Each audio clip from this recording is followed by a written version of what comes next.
Ladies and gentlemen, good afternoon. It's a great honor for me to monitor manage this roundtable number one after this very thought-provoking introduction by Professor Jean Tirole. There is no doubt that responsible investment is developing very fast, and it's effectively probably accelerating since focus on climate change has been at the forefront, and probably also since the COP21 conference, but also is probably maturing to a point where many new names are appearing. Now the term investing for impact has appeared and seems to be generalizing, and with impact comes the concept of measurement of impact, and the definition of impact that is, as you can read here and there now, says measurable social and environmental benefits. So it is maturing, it is changing, it is becoming more and more mainstream. And I think this is the question that we now have on the table. Is it really going to become the core of the activity of asset managers, and of course the core of the way asset owners, and we have many asset owners around this table, are going to look at investment? Sustainable, responsible investment as a core, not as a theme, as a core. And there are many reasons why this is likely to happen. The reason number one is that there is demand, including demand from retail investors and savers, and in particular millennials. Millennials, they want to have sense in everything they do. They want to find a sense of purpose in the way they save and invest money. So it is growing, and it's likely to become a major theme for them. And institutions, many of them already, are of the opinion or have been instructed by their governance, by their beneficiaries, to invest with positive impact on the planet. Now, of course, this question is raising a number of opportunities, probably, but also a number of interesting issues. Some of them have been highlighted by Professor Jean Tirole. Of course, the quick question of are you going to give up return in exchange for positive impacts on other matters?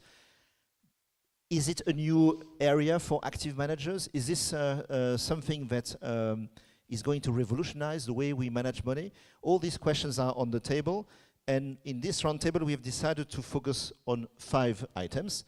The number one, which is probably an important starting point, is to say, what are we talking about? What are the meaning of the terms green investments, green finance, impact?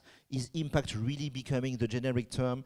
I think we need to go through the question of definitions, and it is obviously a key area of concern also for the authorities, as of course it is a topic of investor confidence and investor information.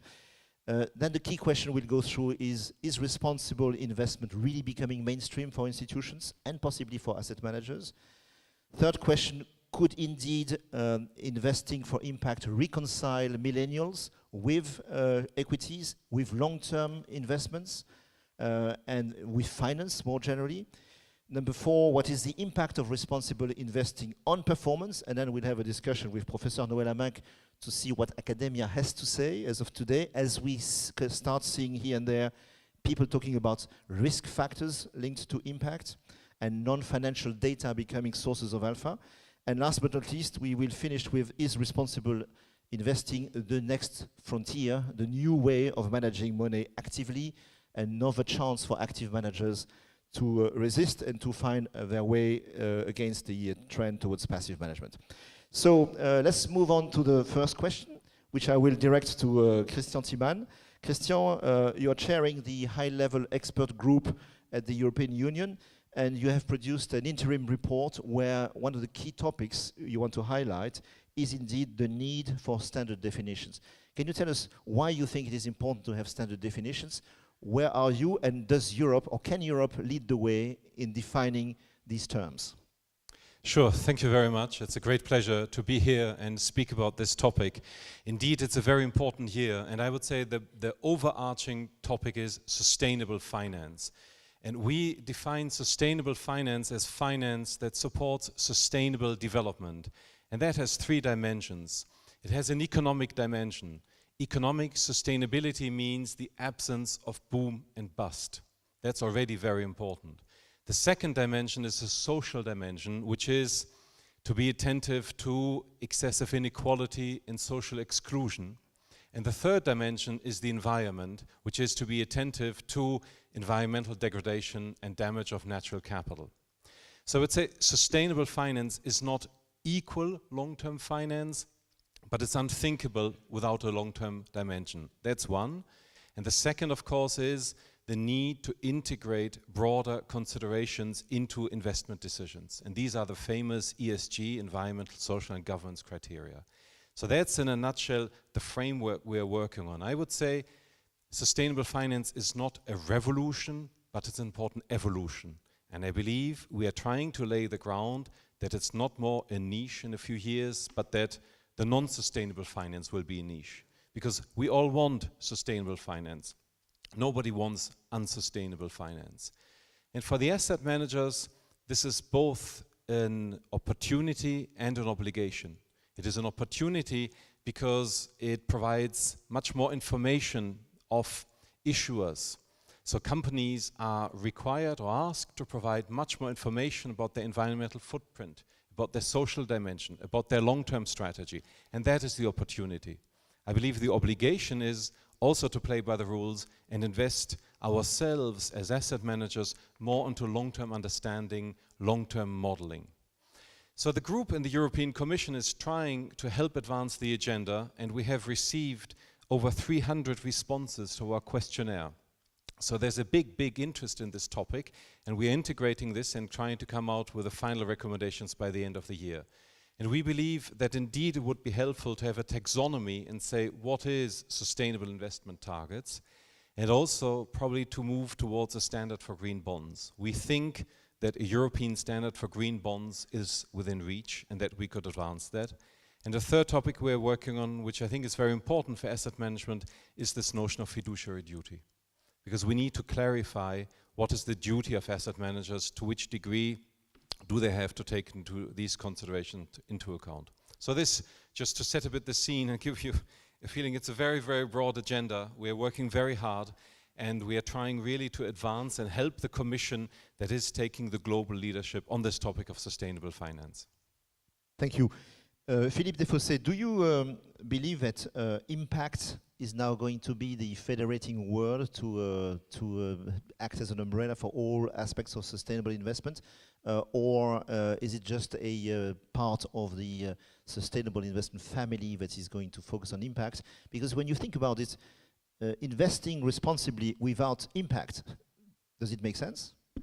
Yeah, maybe I would like just to comment on what Christian said about sustainable finance, because I think that maybe looking at what unsustainable finance is might help.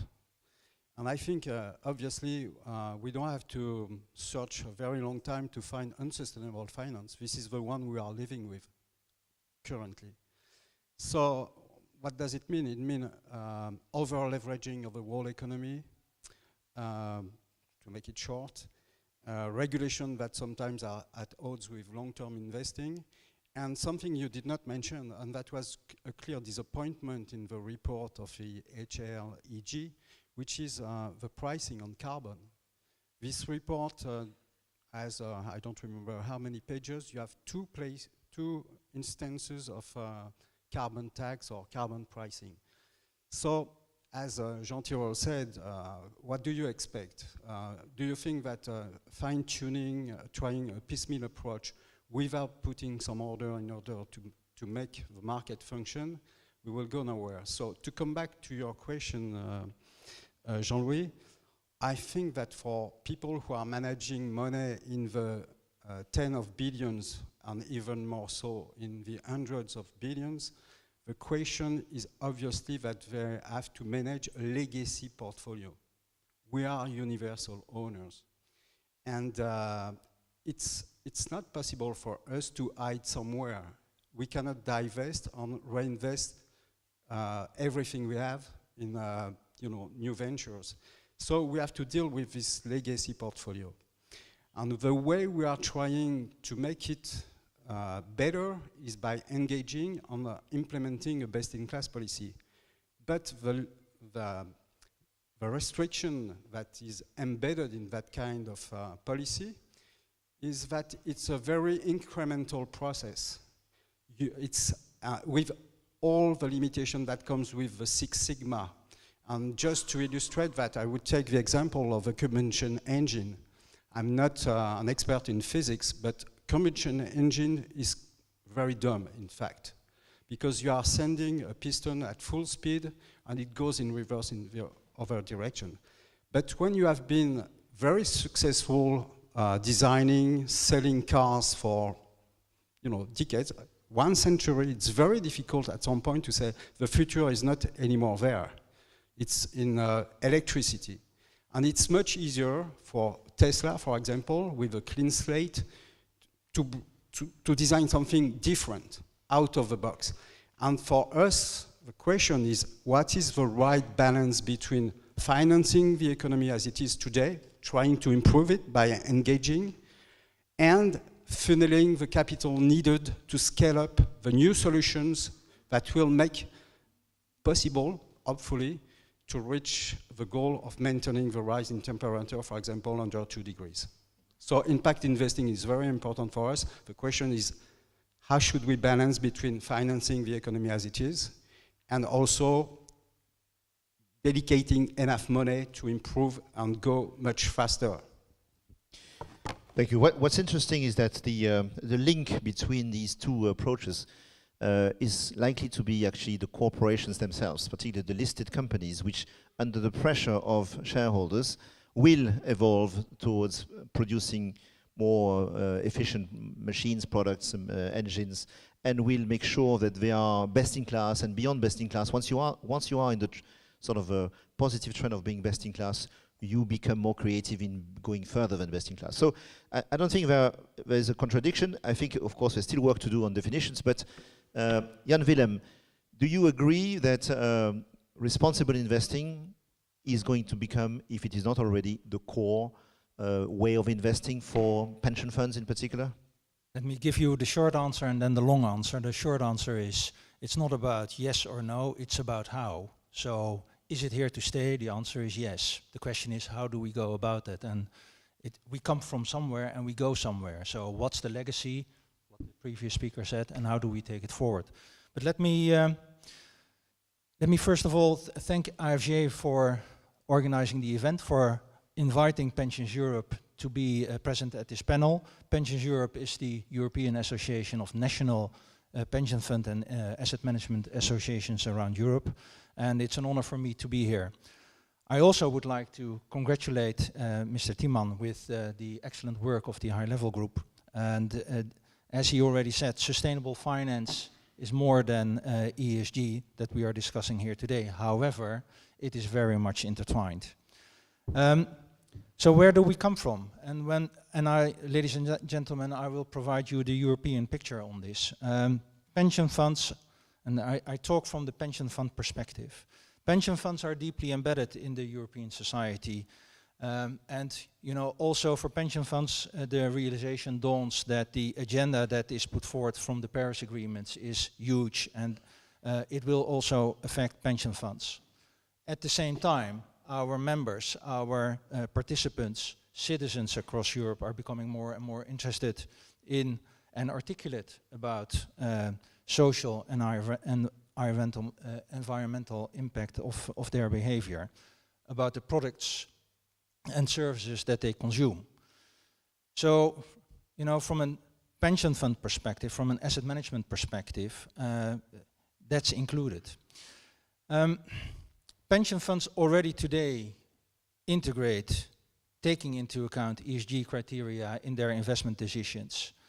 And as pension funds are deeply embedded in national societies, the way that they do it across Europe diverges.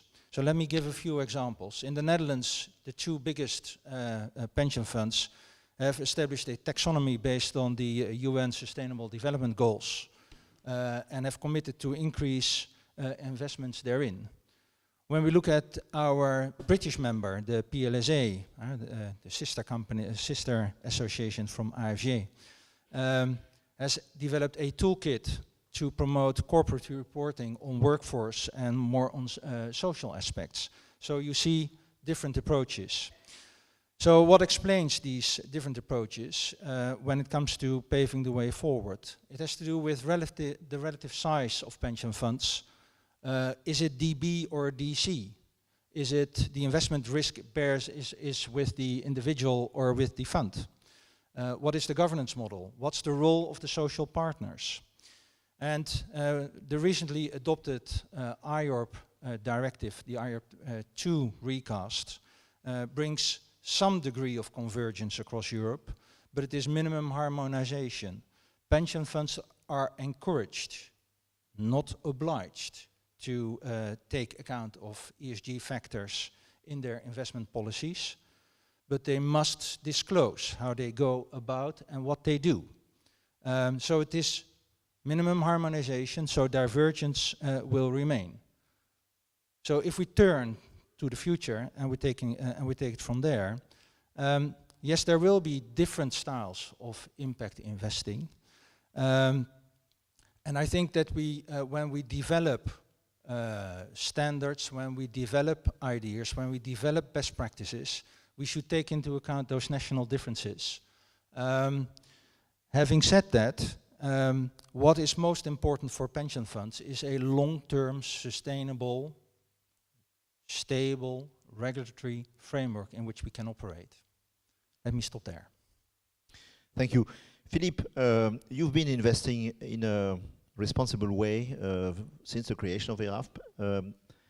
Would you say today that you are prepared to give up return in exchange for positive impact? Not at all, obviously. And just to follow up on what was said before, the mission of a pension fund is basically to invest contributions in assets in order to pay benefits to people who, for some of them, will still be in our books in 70 or 80 years. That's a very, very long-term commitment. And for those people, the assets we are invested in are the ultimate guarantee of their retirement. So for us, the question, if I rephrase it, is not so much, are you ready to give up some return for ESG whatever, or is it, are you ready to give up maximizing the maximum return available now in order to reach a sustainable return? ERAFP just bought some forestry in Finland. Actually, it's AXA Real Estate that bought for us this forestry. And what better illustration than forestry for sustainability? You can boost the return of your forestry exploitation. You just have to cut the trees 10% a year. What will you do after 10 years? So the challenge for us is to invest in a way that will make possible to justify the discounting rate we are using to discount our liabilities. And so, I mean, this question about trade-off is not phrased in the right way. And the question is, what does it mean if you assume that you are able to deliver 7.5 return, not for next year or the next 2 years, but for the duration of your liabilities, like, unfortunately, some of my colleagues on the other side of the Atlantic are doing? What kind of pressure you have to put on the businesses in order to get that? What kind of compromise you are ready to make in order to get that return? That's the right question. And for millennials, for people who are 20 today, they are looking with a very, very different angle at this world. When you are 60, the term horizon does not mean exactly the same. That's exactly right. And I think this is actually a good transition to the question I would like to ask Shelley Yang. So we were talking about millennials earlier on, young generations. You come from China, where you had very senior responsibilities at asset management firms. And the Chinese young generations are known to be really typical millennials, using digital devices, buying a lot on the internet. Would you say that responsible investment is going to be exactly what this young generation will require, or at least that they will have desires or requirements in the choice of investment vehicles that will be influential in your way you will manage money? The answer is absolutely yes, both for the faith and for the return. From asset management perspective, we have to zoom into the substance. From the behavior, how people behave and how they invest, what they want investors to. So give you a perspective about the Chinese internet users. Now in China, there's 731 million internet users. It's an aggregation of whole European population. All these people, not necessarily the millennium, but new internet users. They are some of them are aged 45 plus. So they're new technology adopters. And some data is about their daily life, their shopping. About 800 people shopping online on a very frequent base, 800 million. It's a large number. And for taking the meal, it's not like Europe. People can have a very decent sit down into the restaurant and taking a full meal for 1 hour, half, or 3 hours. They do takeaways. So the number of people doing takeaway very frequently is 300 million and plus. And also people go video, social network, social media. A large part of their life is internet, and their access point is their mobile phone. So the economy is going to very, very mobilized and very internet based. In terms of transaction, in financial aspect, people pay about 500 million people using online payment. Some of the city, Hangzhou and Shanghai, try to define the city as a cash-free city in the next few years, in 2025. So the train is going to a non-equity-based, virtual-based economy. So that impacts how we subscribe our fund, how we make our investment. There's one of the largest, globally, one biggest money market fund, 155 billions money market fund operated by Alibaba, which within 3 years, they grow into that size. You know, in China, the total size of the asset management industry is only 20 trillion.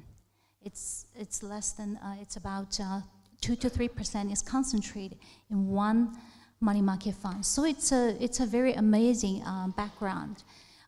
So people buying all the financial products, mutual fund product, money market fund product on the internet base. So the transaction is very, very speedy, and they understand the newer generation have a higher awareness and their higher call on the faith of long-term investment and green investment. Let's zoom into the auto industry. That the electronic-based vehicle we totally change the whole landscape. So it brings asset managers a great opportunities to invest in the future. As if a long time ago, if we invest in Google, it's already 645 billion versus the oil company, about 300 billion in market cap. So are we invest from the past, or we invest for the future? The EV come into place. They will change, reduce 30% of metal use, reduce 50% of chemical use, increase 35% of wiring use. That's all industry. It will impact the mining industry, infrastructure industry, chemical industry, power, everything. So these are the great opportunities, can bring 6% to 60% annualized return to the industry. So as the asset manager, I would say the newer generation, by entering into the investing age and gradually pension investment age, they will fully impact the decision we are making as asset managers, from return and from faith. Thank you. Thank you very much. I think this convergence between millennials using digital access ways to investments and socially responsible or responsible investment, this convergence is actually very interesting, and I think it's could actually accelerate the development of responsible investment. Professor Noël Amac, you've been researching for quite some time on risk factors and responsible investing. What does academia tell us today about the influence of responsible or impact investing on performance? First of all, we have to acknowledge that academics have limitation. We all do.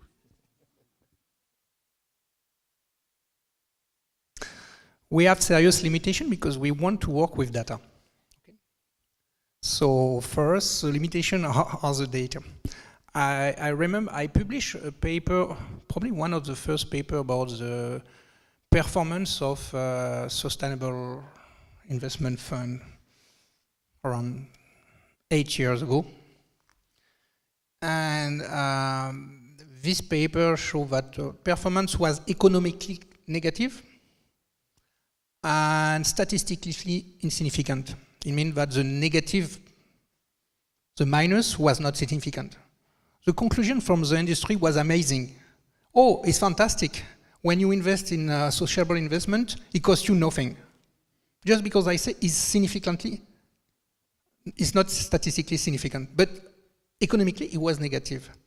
But this was a whole story because it was fund created 10 years ago, 15 years ago. I believe sustainable investment, the landscape has really changed during the last 10 years. And I have a good example, is a cooperation we have with ERAF. Obviously, ERAF is using a methodology on selecting best-in-class stocks, using data from a French but a worldwide leader, Vigeo.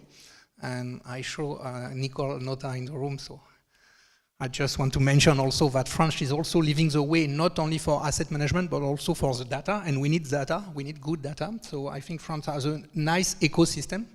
So obviously,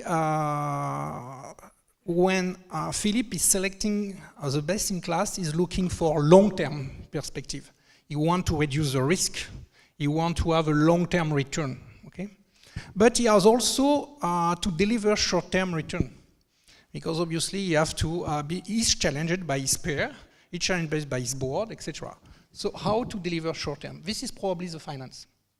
And what you have to do for delivering the short term, you have to conciliate sustainable investment approach with traditional asset management approach, diversification, reconciling with traditional rewarded factor where the data are obvious. Okay? And this is absolutely possible. We recently published a paper in Journal of Portfolio Management. It was a co-authored paper from David Blitz, Robeco, and Frank Fabosi, EDEC Business School, North America. This paper shows that the overperformance of thin stocks, if you correct this overperformance by the factor exposure, profitability, quality factor, etc., this alpha of thin stock disappear. It means that you don't have any profit, real profit, risk-adjusted profit to invest in thin stock. This opens the door, obviously, for being non in thin stock, being in the exclusion of this thin stock with no decrease of profit, no decrease of risk-adjusted. So in the alpha approach, in the overperformance approach, it means performance which take into consideration the risk you are exposed. Social investment is not a way to forgive or to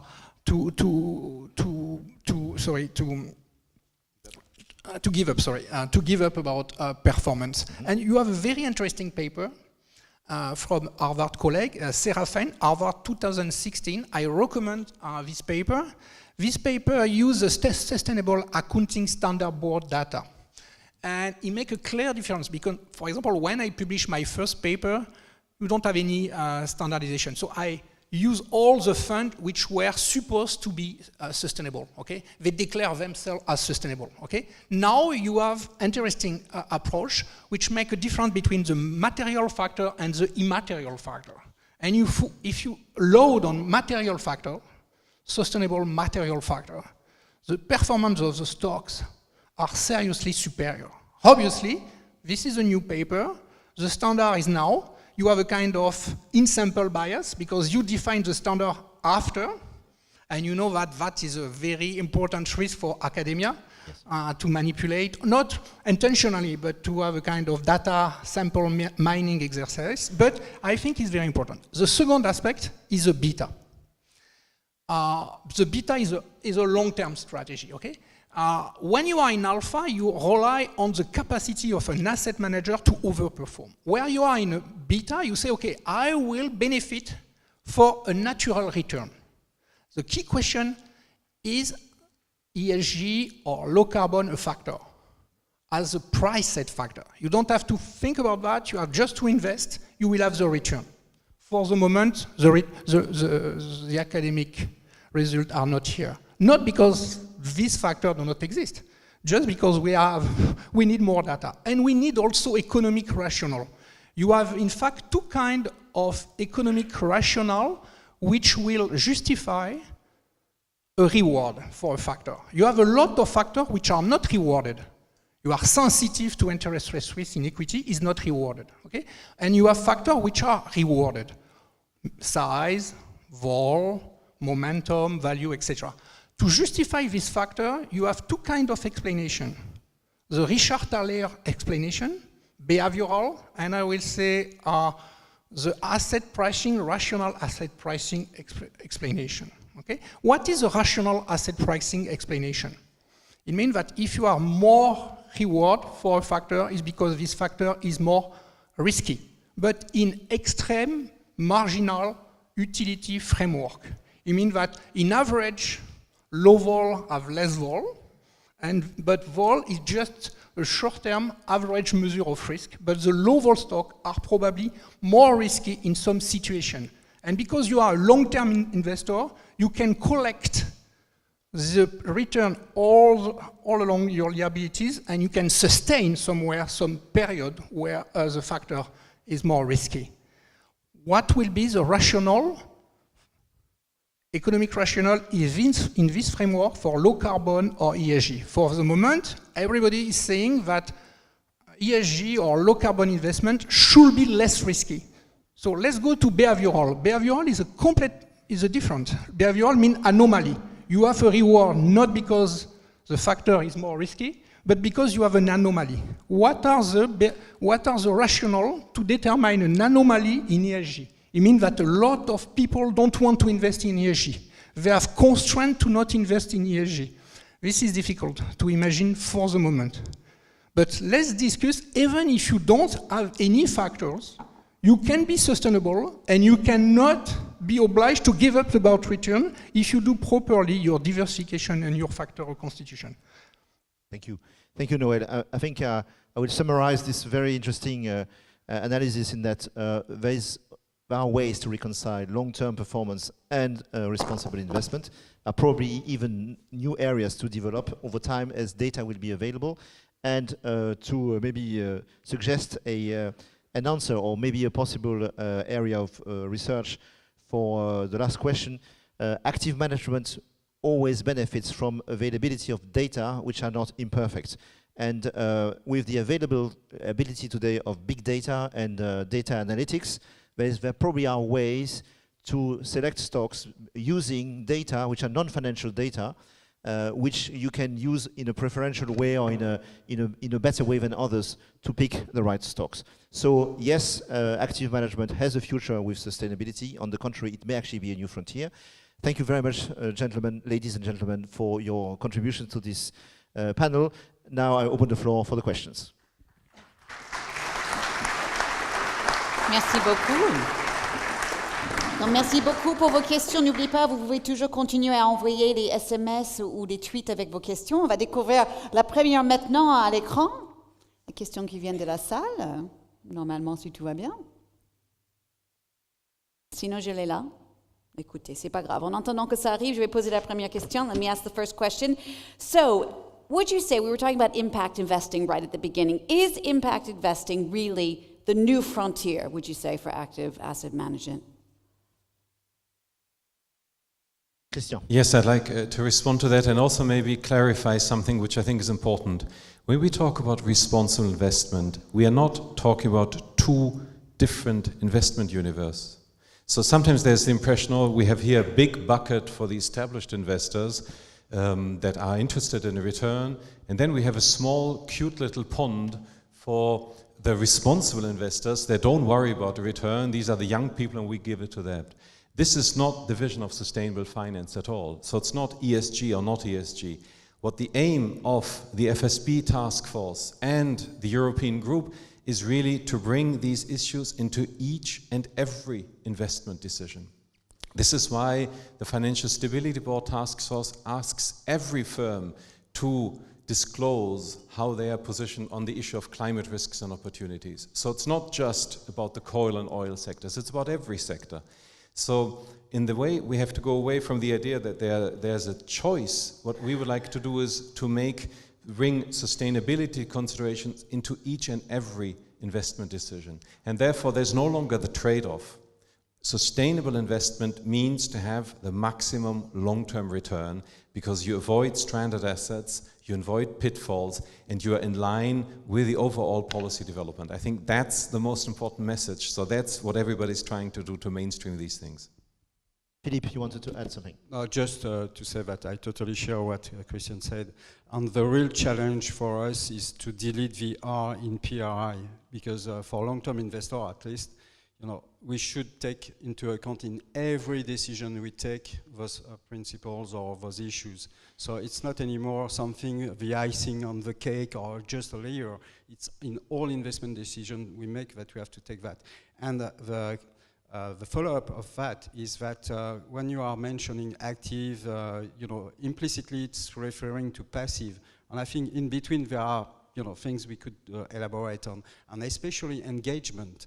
Just to give you an example, I am also the vice chair of IIGCC, which is a group of 136 large institutional investors and asset managers are responsible for the management of 19 trillion euros, 19,000 billion euros. Up to this year, we have been unable to get from Exxon, anything on climate change. And this year, it changed. And it changed why? Because all those big guys with a lot of money, much more than actually I have to manage, decided that enough was enough. And for example, BlackRock was obliged to vote against Exxon. And I don't think they did it, totally, they were, as my colleague from GPIF said, he's managing 1,300,000 billion euros. So he said, well, if they don't apply what we are asking them to do, we will send them smaller checks. And this is the kind of message those people get. Another question, perhaps. Yes, we have another question. Here we go. So ISR is all about information and disclosure. How to channel capital to the right place? Price of carbon.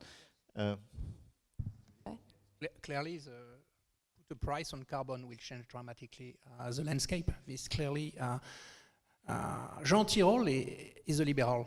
Okay, so he knew exactly, and you have a Nobel Prize called Prescott. He explained that when you try to do the job instead of the market, you have what we call a ex ante optimal. The ex post optimal is never the best one. Huh? It's probably worse than leaving the market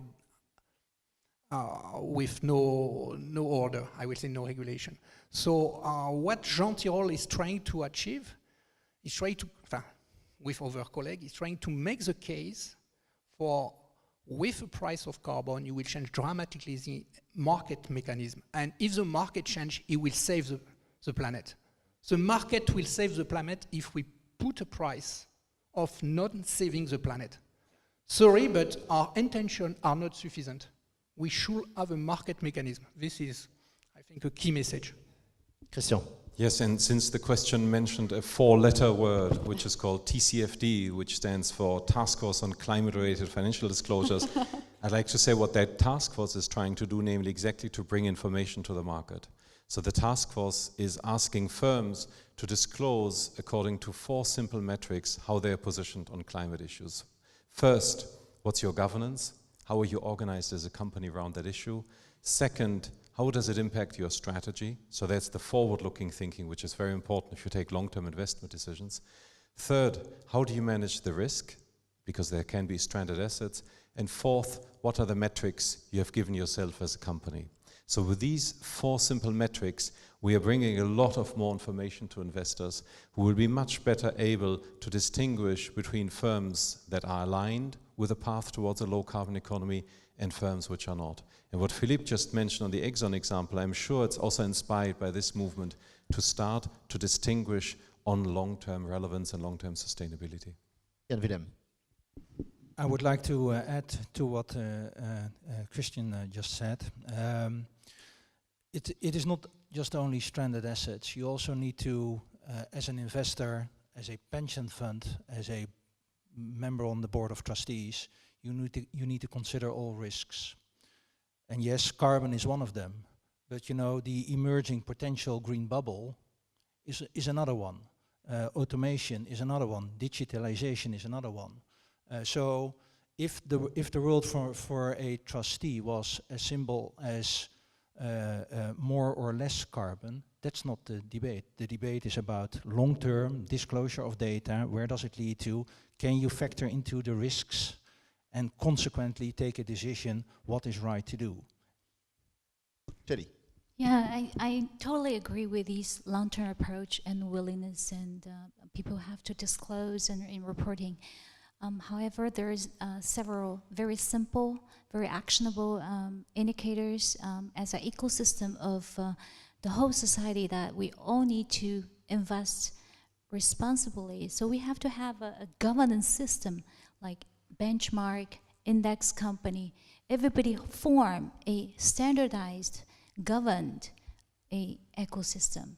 A very simple way is to have bottom-up with some index, with the leading index provider providing some index, which will be a basic indicator for how people to compare, make a reference for their behavior. So that's something very practical, can start one step at a time. The last question, perhaps. Yeah, we have another question. Let's see what we've got. Ah, no, we've got that. Do we have another question? Let's see. No more question? If not, I have another one right here. Let's see. Do we have another question? Is it coming? Yes? No? All right, here we go. I'll go on. How about this one?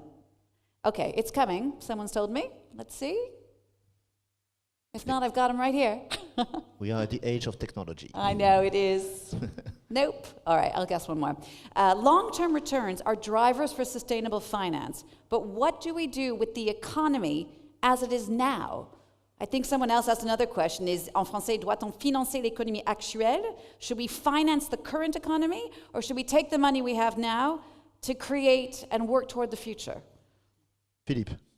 Yeah, I think as long as we don't address this mismatch of financing in the economy, we have a problem, because we have been financing consumptions and also partly investment through a massive, very massive creation of credit, with a distinction between credit and money that is not clear anymore.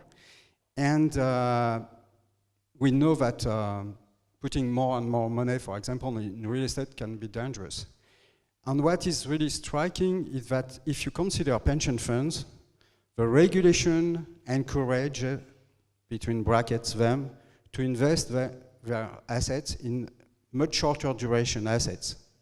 So it's transformation in reverse, which is quite amazing because we know that what we are talking about needs a lot of patient capital, to finance the people who need, to demonstrate that their new ideas can work. And by the way, I think it's a problem very important in France. And if we want to get the attention of the people who are in charge, it's not with charts or with stats that we will manage to do it. It's by giving them examples. And there is something really striking, for example, which is quite simple. You ask them, do you know how many CAC 40 companies did not exist in 1975? 2. How many Fortune 500 did not exist 1975? 40%. So, about patient capital, this is the core of the issue. So we have to rethink how to use regulation in order to funnel the patient capital where it is needed. And I know some institutions that are encouraged, between brackets, to invest in bonds that are paying nothing, that could contribute to finance the future licorns or the disruptors of tomorrow we need, and that currently cannot do, are not allowed to do. This is amazing, I think. Anyone else like to weigh in on that point? The only thing I would like to say in the end is that to create this sustainable finance world requires collaboration between the Commission, regulators, the industry, the asset management industry, and the pension fund trustees. Collaboration. All right. I think I've heard we have one last question. I don't know if it's the one we just asked or not. Let's check. Let's see what we've got. Voilà, doit-on... Oui, voilà, c'est ça. It's the question that we've just asked. Again, this idea, I think it concerns a lot of people. Should we focus on today's economy or the future? This is the one we just answered. Yes, exactly. Does anyone else want to weigh in on that? Or no, I don't think so. I think we're done because we are reaching the end of our time. So I'd like to thank all participants to the roundtable. I would like also to say at the word of transition that whilst we believe in, as asset owners or asset managers, that sustainable investing, responsible investing is going to be the future, we would not be able to develop it without the cooperation of corporates, of issuers. And I think the speed at which issuers have adapted to these new trends is going to make a huge difference. And we have a very good example now coming up of a company which has been very much focused on sustainable development. And we're for going many to talk years. about that in just a few minutes. Jean-Louis Lawrence, thank you so much. Thank you again to our panel. Thank you. Merci beaucoup.